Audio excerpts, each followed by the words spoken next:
हजारों साल पहले नए लोग भारत की धरती पर आए।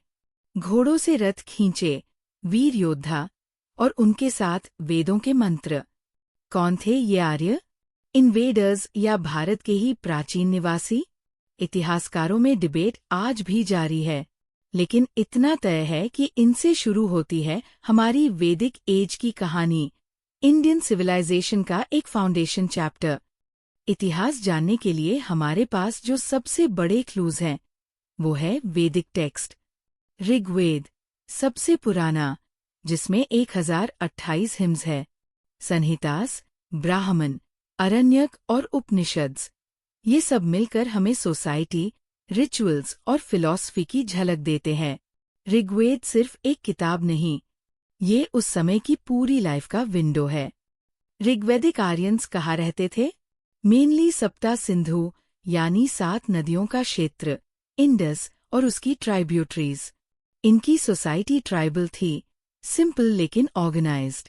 सबसे अहम थे ट्राइब्स, जिन्हें जन कहा जाता था।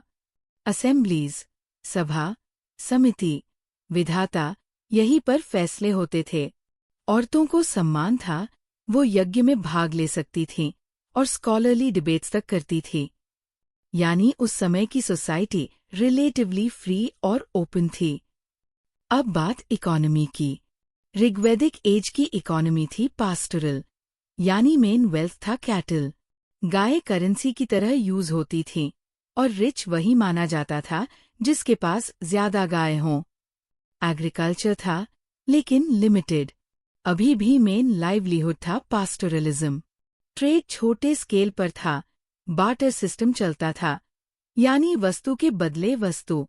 यानी एकदम सिंपल इकोनॉमी, जहां गायें लिटरली धन की इकाई थी। ऋग्वैदिक एज का राजा एब्सोल्यूट मोनार्क नहीं था, बल्कि ट्राइबल चीफ था। उसका मेन काम था वॉर लीड करना और यज्ञ कराना। लेकिन डिसीशंस होते थे असेंबलीज में। सभा, सीनियर एल्डर्स की काउंसिल। समिति, बड़ी असेंबली जहां लोग एक्टिवली पार्टिसिपेट करते थे। यानी यहाँ डेमोक्रेसी की झलक मिलती है। पावर सेंट्रलाइज्ड नहीं थी। नो टैक्स सिस्टम, बस वॉलंटरी गिफ्ट्स, बलि। यानी राजा था, लेकिन कंट्रोल्ड किंग, एक तरह से फर्स्ट अमंग इक्वल्स। ऋग्वैदिक रिलीजन था नेचुरलिस्टिक। इंद्र सबसे पावरफुल, वॉर और रेन का गॉड। अग्नि फायर गॉड, यज्ञ का मैसेंजर। वरुणा कॉस्मिक ऑर्डर के guardian. Surya light and life का सोर्स। आइडल वर्शिप या टेम्पल नहीं थे, वो लोग नेचर को ही गॉड मानते थे, और रिचुअल्स ओपन स्काई में परफॉर्म होते थे। इस रिलीजन का मेन फोकस था प्रेयर्स प्लस यज्ञस फॉर प्रोस्पेरिटी, सिंपल और नेचुरल बिलीफ सिस्टम। 1000 BCE के बाद आर्यंस का एक्सपांशन शुरू हुआ। पश्चिमी पंजाब से निकलकर वो पहुंचे गंगा यमुना दोआब में। यहाँ फॉरेस्ट्स क्लियर किए गए, एग्रीकल्चर बढ़ा और विलेजेस टाउन्स में बदलने लगे। ये था लेटर वैदिक एज का बिगिनिंग। अब सोसाइटी, पॉलिटी और रिलीजन सब में बदलाव आने वाला था। ऋग्वैदिक की ट्राइबल और फ्री सोसाइटी धीरे धीरे बदलकर कॉम्प्लेक्स और हायरार्कियल बनने लगी। लेटर वैदिक सोसाइटी में सबसे बड़ा चेंज था वर्ण सिस्टम का रिजिड होना। पहले सोसाइटी फ्लूइड थी, प्रोफेशन बेस्ड थी। अब वर्ण हेरेडिटरी हो गया। ब्राह्मण टॉप पर, शूद्र बॉटम पर। विमेन की स्टेटस गिरने लगी। शिक्षा और यज्ञ में उनका पार्टिसिपेशन कम हो गया। जॉइंट फैमिली सिस्टम मजबूत हुआ, यानी सोसाइटी अब स्ट्रक्चर्ड और हायरार्कियल बनने लगी थी। लेटर वैदिक एज में एग्रीकल्चर बूम आया। आयरन टूल्स और प्लाउ से खेती आसान और प्रोडक्टिव हो गई। अब राइस कल्टीवेशन शुरू हुई, जो बड़ा गेम चेंजर था। क्राफ्ट्स और ट्रेड एक्सपैंड हुए, कॉइन्स यूज होने लगे। अब इकोनॉमी सिर्फ पास्टोरल नहीं, बल्कि अग्रेरियन और डाइवर्सिफाइड बन गई। और यही बेस आगे चलकर जनपद और महाजनपद के राइज की वजह बना। लेटर वैदिक रिलीजन में रिचुअल्स और सैक्रिफाइसेस का डोमिनेंस बढ़ गया। बड़े यज्ञ जैसे राजसूया, अश्वमेधा और वजपेया, जिनसे राजा की पावर लेजिटिमाइज होती थी। प्रीस्टली क्लास पावरफुल हो गई, रिचुअल्स कॉम्प्लिकेटेड हो गए।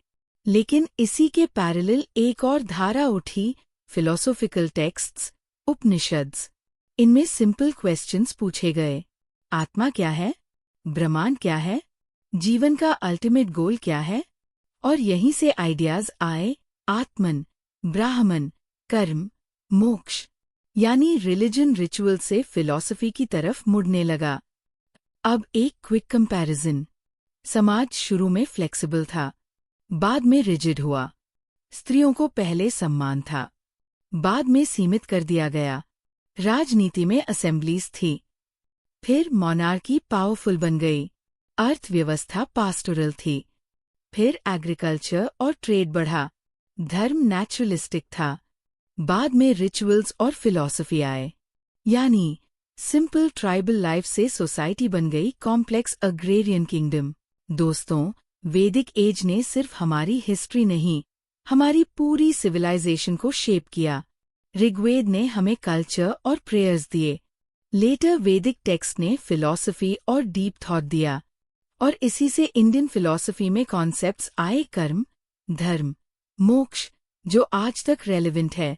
एग्जाम की बात करें, हर साल यूपीएससी एसएससी में ऋग्वैदिक सोसाइटी, लेटर वैदिक पॉलिटी और उपनिषद फिलॉसफी से सवाल पूछे जाते हैं।